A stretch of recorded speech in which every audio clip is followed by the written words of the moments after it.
Dear friends, welcome back with another machine on the Van Hub, which is top one. The link will be put into the description section below so that you can download and play the machine if you want to. From my point of view, this machine is not so complex except one thing. You will know what I mean when we get there. So if you are a beginner, I think this machine is one for you. Before we go ahead, if you don't mind, please subscribe to my channel and leave thumbs up. This will help me with the YouTube algorithm. So without further ado, let's just get started. Of course, another thing I'd like to point out for you guys is this machine is a bit different from other one on the Van Hub. This machine, if you download this zip file, this would be the VMDK. This VMDK is one sort of the virtual machine hard disk. You need to create a new virtual machine, and then you can use the existing virtual disk, and you can set up the machine without a problem. If you have a problem with this one, please let me know in the comment below. So enough talk, let's just get started. We can switch over to Kali Linux VM. First of all, we need to discover the IP address of the target. The utility I'd like to use, as always, would be netdiscover.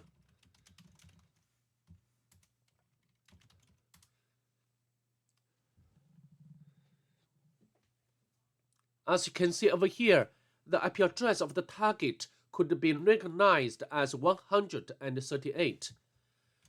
So what are we going to do next? We need to do the port and self-scanning with a map.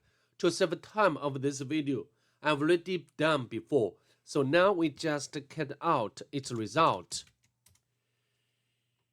So as you can see over here, I used the options like SceneScan, the version scan, the default script scan, followed by the -p- to do the full range port scan. The last option of all is ON to output the result into this file. So from the map scanning result, we can tell that the target has 1, 2, 3, 4 open port numbers in total. But I think we just only focus on the 2 open port numbers. And the first one is 22, which is running SSH service, and also the version information. Although this version is very outdated, I don't think we can find any workable vulnerability for this particular version. And the second one is 80, which is running HTTP service, and also the version information, Apache 2. So before we go on, I'd like to make some keynotes to our notebook. So the IP address would be 138, and the porter number, open port number, the first one would be 8022, and is running SSH service. And another one is 80, which is running HTTP service. So now we can do the enumeration with the web application, both manually and automatically. Let's fire up the browser to do the manual enumeration first. And we can put the IP address of the target into the address bar of the browser. And we got the page back, clean block. And blah, blah, there's some posts. If you want, you can take a look into each post, but nothing useful. And also, as usual, we need to check its source code. Sometimes comments in the source code can leak sensitive information, but not for this case. And next, we can check some hyperlinks on the page, like about, sample post, contact, but nothing very interesting. Next, we can check whether this site has robots file or not. Not found. So next we can launch the Lickto. Sorry about this. And next we can launch the Lickto to do the automatic enumeration. Lickto can give us a variety of information about the web application, not just the files or directories. sometimes if web software is vulnerable, the Nigato can give us such information, the architecture and also the request header information, the allowed HTTP methods. Sometimes if the target allows dangerous method like put, and then we can utilize this dangerous method to our advantage. For example, to upload malicious file to the target. And here we found some, directories like admin. We can access them one by one. Admin, and we got notes. So very clear. This note is left to himself. The author or administrator. I need to change my password. So this would be the password is too outdated, but the technology isn't my thing. I prefer go fishing or watching soccer. So I think it's very easy. We have already got the password, and we can note it down to our notebook. So this would be password. Although at this moment or at this point, we didn't get the username yet. Okay, so now we can go back and take a look at other directories, like maybe we can launch the GoBuster. In the meantime, we can take a look at all discovered directory like CSS, image, mail. But I think this one deserves our reviewing. Okay, so the mail and contacts PHP. However, we got error, no arguments provided. So, and also the GoBuster, as you can see, it's going on, but nothing very special.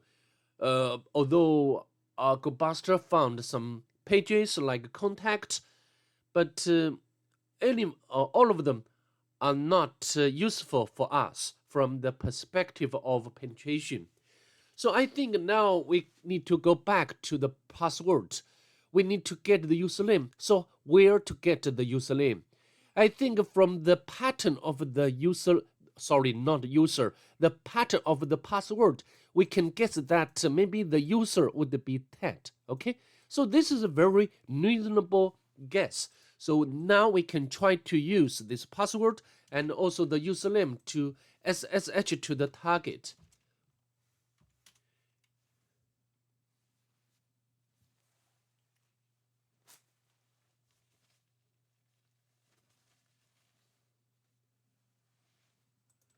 Paste the password in here. It does work.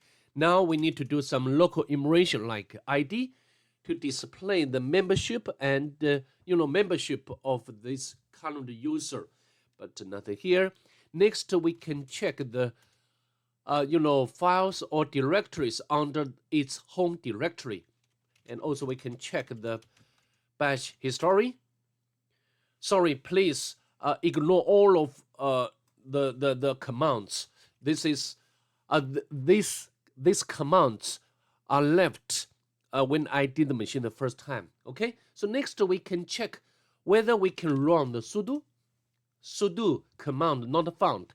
Next we can run the find command to look for all binaries which have the SUID bit. I think I've already demonstrated this technique throughout my channel so many times. Okay, so for example, that we can use the perm option and would be 4000, and the type should be the file rather than directory, and we can redirect all error to black hole of the system. Okay, and we can get this one Python. So I think it's very clear. To elevate privilege, we need to exploit this binary because this binary has SUID. So how to do? We can go to the website of the GTF OBINS, and then you can get the instruction. For example, like this one, we can copy this part,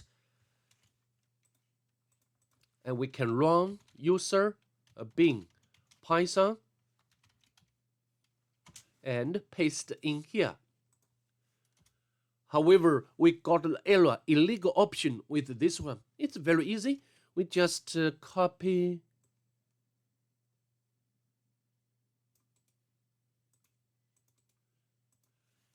and remove the -p option. Okay? As you can see, it works. Now we can navigate to root directory to grab the flag without any problem. Right? So it's very easy. Even we can try other ways to elevate privilege by utilizing the Python 2. So for example, how to do? We can, we can go to the website of the reverse, and we can write, which one? Yeah, this one we can copy. And we can copy the Python reverse shell command. Where? Yeah, we can copy. And we can note it down to our notebook. We need to do some modification. And this one would be IP address of Kali Linux. And also port number like 555. And that's it. So now we can copy. Of course, we need to set up the listener first.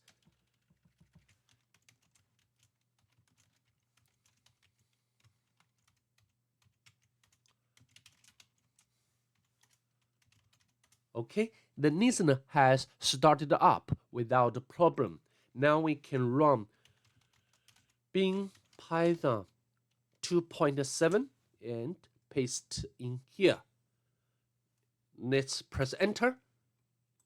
As you can see, we get the the collection from the target, and this collection is triggered by the root user.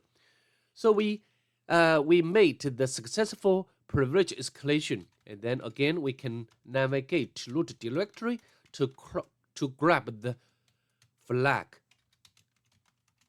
So I think that's pretty much it. I hope to see you in the next one. Bye. Have a nice day, please.